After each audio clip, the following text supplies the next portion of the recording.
9월 19일 새벽 2시, 세계시. 우주는 현대 천문학에서 가장 충격적인 사건 중 하나를 기록했습니다. 칠레 북부에 거주하는 아마추어 천문학자 레슬리 펠티에가 이 성간 천체를 관측했습니다. 사마이 아틀라스. 그의 40인치 망원경 화면이 그의 숨을 얼렸을 때 녹색 해성 주위에서 9개의 새로운 빛점마치 켜졌다 보이지 않는 손에 의해 그것은 반사도 아니고 디지털 오류도 아니었다. 그것은 눈에 보이는 그대로 주요 물체와 완벽하게 동기화되어 춤을 추고 있었다. 48시간도 차에 되지 않아 과학계는 불가능한 사실을 인정해야 했습니다. 제임스 웹, 그 허블, 그 매우 큰 망원경 칠레, 업슴 케이크 천문대하와이에서 이 이상 현상이 확인되었습니다.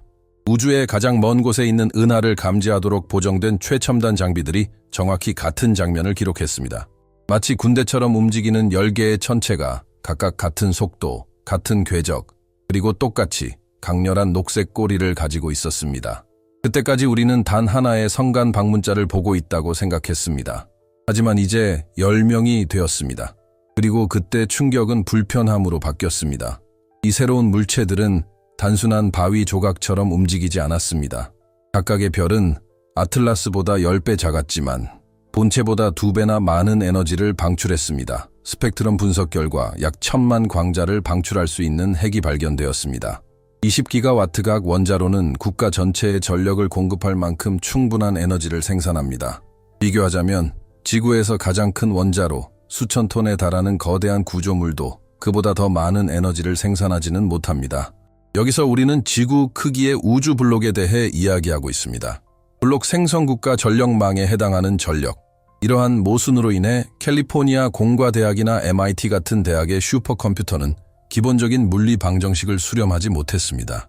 과학이 알고 있는 것은 이 규모의 핵융합 반응은 단순히 파괴하다 이런 물체들은 압력, 온도, 그리고 필요한 연료를 그렇게 작은 천체 안에 담을 수 없었다. 모델을 실행하고 매개 변수를 조정하고 가설을 세웠다. 핵분열을 동반한 하이브리드 핵융합, 외래 물질에 의한 촉마의 작용, 심지어 암흑 물질 입자와의 상호작용까지. 하지만 아무것도 효과가 없었다. 시뮬레이션은 어김없이 실패로 끝났다. 수학적으로는 이런 건 존재할 수 없다 라고 말하는 듯했다. 그러나 가장 불안한 세부 사항은 에너지만이 아니었습니다. 그것은 그들이 나타났다. 목성의 주노부터 태양 근처의 파커 태양 탐사선, 파커 솔라 프로브까지 지상 망원경과 우주 탐사선은 모니터링 된 몇 달 동안 아틀라스를 조사했지만 이 동료들에 대한 증거는 전혀 기록되지 않았습니다. 그런 다음 존 정곤천 전 1밀리초, 그들은 거기에 있었습니다. 비교하자면 인간의 눈 깜빡임은 300밀리초 동안 지속됩니다. 9개의 모습은 양눈 깜박임보다 3만 배 더 빠르다. 기술적으로 말하면 어떤 기구도 정확한 순간을 포착할 시간이 없었습니다. 마치 현실이 도약한 것 같았습니다. 이것은 우리가 우주에서 목격했던 충돌이나 자연적 분열처럼 폭발적이거나 혼돈스러운 사건이 아니었습니다. 오히려 그것은 정확하고 조정되고 안무된 비상 상황. 아틀라스와 동기화되어 정렬된 9개의 천체는 시각적 균일성뿐만 아니라 동일한 스펙트럼 시그니처, 니켈, 코발트 그리고 천연 부산물이라기보다는 산업용 자재와 유사한 고온 합금이 존재합니다. 그리고 모두 들뜬 일산화탄소의 녹색 꼬리를 가지고 있는데 너무 밝아서 쉽게 알아볼 수 있습니다. 과학계에서는 반응이 엇갈렸습니다. 일부 천문학자들은 거대한 충돌이 어떻게 본체를 파편화시켰는지에 대한 합리화를 시도했습니다. 하지만 이러한 추론은 관측된 에너지 앞에서 금세 무너졌습니다. 파편은 원자로로 변하지 않습니다. 그리고 파편들이 모두 동시에 완전히 동일한 구성으로 생성되는 것도 아닙니다. 기술적인 관점에서 볼 때 9명의 동반자들은 혜성보다는 태양계 행성에 더 가까워 보였습니다. 단위 복제됨, 공통된 틀에서 복사되어 동시에 출시되었습니다. 과학의 안전지대 밖으로 우리를 밀어내는 불편한 버전입니다. 결국 그것들이 자연적인 과정의 결과가 아니라면 도대체 무엇이 될 수 있을까요? 지금까지 우리가 아는 것은 9월 19일에 어떤 천문학적 또는 물리적 모델에도 부합하지 않는 일이 일어났다는 것입니다. 이미 그 자체로 기여했던 성간 천체가 갑자기 더 이상 혼자가 아니게 되었습니다. 그 주변에는 더 작고 훨씬 더 강력한 9개의 천체가 충실한 위성처럼 따라다니며 태양계 중심부를 향한 천체의 궤적을 따라가기 시작했습니다. 이것은 이야기의 시작일 뿐입니다. 9명의 동료가 아틀라스호를 10개의 몸으로 변형시키면서 과학계는 한 가지 의문에 사로잡히기 시작했습니다. 그들은 단순히 함께 여행하는 것일까요? 아니면 훨씬 더 구체적인 기능을 수행하는 것일까요? 곧 우리는 가장 대담한 가설을 탐구할 것입니다. 여기에는 아틀라스가 평범한 혜성이 아니라 훨씬 더 큰 혜성일 가능성과 9개의 동반 천체가 단순한 조각 이상일 가능성이 포함됩니다. 세리나이 아틀라스의 9 동반자가 실존 인물이라는 자료가 확인되자 과학계는 분열되었습니다. 한쪽에는 이 현상을 자연적인 설명으로 설명하려는 사람들이 있었고, 다른 한쪽에는 더 심오한, 어쩌면 의도적인 무언가의 징후를 목격한 사람들이 있었습니다. 유명 인사가 나서서 목소리를 높이자 긴장감이 고조되었습니다. 아비 로브, 하버드 천체 물리학자, 현관 물체 가설을 옹호한 것으로 유명하모무아무, 2017년에 발견된 것은 인공 탐사선일 수도 있다. 웹는 토론에 자신이 부른 것을 가져왔습니다. 모선 가설 그에 따르면 3i 에이틀라스는 단순한 성간 혜성이 아니라 태양을 향해 접근하면서 더 작은 탐사선들을 방출할 수 있는 더 크고 기술적으로 발달된 천체일 가능성이 있습니다. 9개의 동반 천체들은 바로 이러한 탐사선들, 즉 더 밀도가 높고 더 강력하며 무엇보다도 거주 가능한 행성에 접근할 수 있는 능력이 더 뛰어난 천체일 것입니다. 많은 사람들에게 이 아이디어는 너무 대담해 보였습니다. 하지만 데이터는 이를 뒷받침했습니다. 자연 조각으로는 재현할 수 없는 10가지 사물의 완벽한 동기화, 그만큼 과잉 에너지 동료들에 의해 방사되어 본체보다 2배나 더 큽니다. 그리고 중요한 세부사항, 그들은 단지 나타났습니다. 이내의 태양계의 어느 때보다도. 외부에게 이는 마치 프로토콜을 따르는 것처럼 물체들이 궤적의 특정 지점에서만 모습을 드러내도록 프로그램되었음을 시사합니다. 최근 인터뷰에서 그는 직설적으로 이렇게 말했습니다. 만약 우리가 그것들이 인공적인 수 있다는 사실을 받아들이지 않는다면 우리는 우주 물리학에 대해 아무것도 모른다는 것을 인정해야 합니다. 반면 마찬가지로 유명한 목소리들도 반응했습니다. 미치오 카쿠 이론 물리학자이자 과학 커뮤니케이터인 그는 보다 보수적인 설명을 제안했습니다. 아틀라스가 다른 성간 천체와 충돌하여 파편을 방출했을 수 있습니다. 고밀도원 내 물체의 속도와 궤적을 유지하며 그 주위에 모여들었다. 카쿠에게는 함선이나 탐사선 같은 아이디어에 의지할 필요가 없었다. 그러나 새로운 스펙트럼 분석 결과가 발표되면서 이 주장은 무너지기 시작했습니다. 아무리 밀도가 높더라도 자연 조각은 20기가와트 일정한 에너지, 그리고 어떤 조각도 9개의 표본에서 그렇게 균일한 구성을 가질 수는 없을 것이다. 로브는 재빨리 반박했다. 만약 그것이 자연스럽다면 그것은 너무나 극단적인 변칙이어서 실제로는 더 이상 자연스럽지 않다. 이 충돌은 대학에만 국한되지 않았습니다. 그 영향은 언론, 과학 포럼, 심지어 소셜미디어까지 퍼져나갔습니다.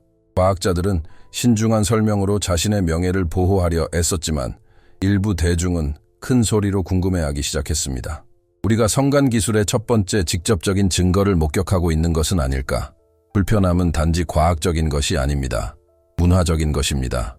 인류는 항상 위대한 우주적 사건들을 멀리서 지켜보는 관객이라는 확신을 가지고 하늘을 올려다보았습니다. 이제 갑자기 그 무대가 더 가까이 다가온 것 같습니다. 우리는 더 이상 수십억 광년 떨어진 은하계나 추측성 이론에 대해 이야기하지 않습니다. 우리 우주 뒷마당에 있는 물체들은 태양계 중심을 가로지르는 궤적을 따라갑니다. 이러한 근접성은 우리의 일상적인 인식에 영향을 미칩니다. 지구상의 기술 발전에 우리가 어떻게 대처하는지 생각해 보세요. 불과 몇 년 만에 진화하는 휴대폰, 직업 전체를 재현하는 인공지능, 상상을 초월하는 에너지원 등이 있습니다. 이제 원자로 전체의 에너지를 도시 블록 크기의 블록으로 소형화할 수 있는 문명을 상상해 보세요. 이러한 비교는 인류의 가장 야심찬 프로젝트조차 장난감처럼 보이게 만듭니다. 여기까지 읽으셨다면 이러한 발견이 단순히 먼 미래의 과학이 아니라는 것을 아실 겁니다. 이는 우주에서 우리의 위치, 그리고 인류의 미래를 어떻게 이해하는지에 대한 질문입니다. 그렇기 때문에 최신 정보를 꾸준히 확인하고 모든 세부 사항을 따라가는 것이 중요합니다. 채널을 구독하고 영상에 좋아요를 눌러주시고 이 연구에 함께해 주세요. 우리는 실제로 우리 시대의 가장 큰 수수께끼 중 하나에 직면해 있기 때문입니다. 그리고 갈등은 더욱 심화되었습니다. 로브는 9명의 동료가 성간, 드론 다른 전문가들은 훨씬 더 당혹스러운 가설을 제시했습니다. 태양에 대한 정보를 수집하고 있거나 대규모 에너지 추출을 준비하고 있을 수도 있다는 것입니다. 이는 단순한 이론적인 논의가 아니라 의도에 대한 논쟁이었습니다. 하지만 정말 흥미진진한 일은 아틀라스가 유일한 방문객이 아니라는 사실이 밝혀진 것입니다. S1R2라고 불리는 또 다른 성간 거상이 반대 방향에서 태양계에 접근하고 있었습니다. 더 크고 더 밝으며 거대한 꼬리를 가지고 있으며 아틀라스와 같은 주의 근일점에 도달할 것입니다. 곧 우리는 이 두 거인의 만남이 어떻게 과학적 이상 현상을 진정한 우주교통 체증으로 바꾸는지, 그리고 역사 기록에 따르면 이런 유형의 방문이 수천 년 동안 반복되었을 가능성이 있는 이유를 살펴보겠습니다. 또 다른 성간 거상이 있다는 소식이 전해졌습니다. S1R2 태양계를 향해 나아가면서 이미 이해할 수 없었던 것을 훨씬 더 위대한 무언가로 변화시켰습니다. 그것은 아틀라스와 그의 9명의 동료들 뿐만 아니라 또 다른 존재였습니다. 100배의 더 거대하고 밝다, 마치 불타는 녹색 줄무늬처럼 하늘을 가로지르는 꼬리를 가진 천문학자들과 역사가들을 경각심을 갖게 한 것은 바로 달력이었다. S1R2 도달할 것이다. 아틀라스와 같은 주의 근일점에 도달했습니다. 두 개의 천체 성강어에 동시에 반대 방향에서 수렴합니다. 그러한 우연의 일치가 일어날 통계적 확률은 사실상 0입니다. 하지만 계산은 있었습니다.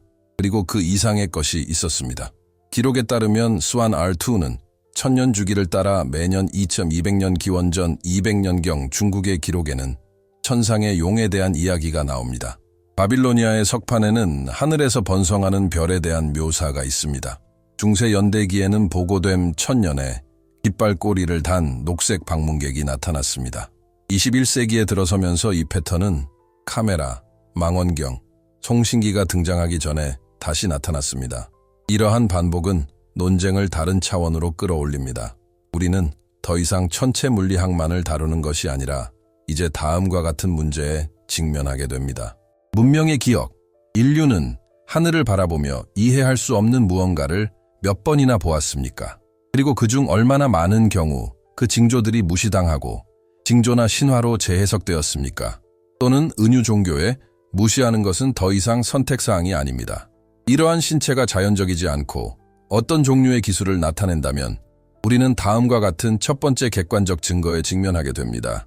우리는 혼자가 아니다. 그리고 설령 그것들이 자연적이라 하더라도 그것들이 보여주는 물리학적 현상은 너무나 당혹스러워서 우리가 가능하다고 이해하는 것의 한계를 재정의 하게 됩니다. 두 시나리오 모두 결과는 같습니다. 우주와 우리 자신에 대한 우리의 관점을 수정해야 합니다. 과학 분야에서 이는 에너지, 물질, 그리고 이전에는 상상조차 할 수 없었던 우주의 과정에 대한 새로운 연구 영역을 의미할 수 있습니다. 철학 분야에서는 우리가 정면으로 마주하기를 꺼리는 질문의 상처를 드러냅니다. 만약 이러한 움직임 뒤에 의도성이 있다면 이는 우주 속 우리의 위치에 대해 무엇을 시사하는가?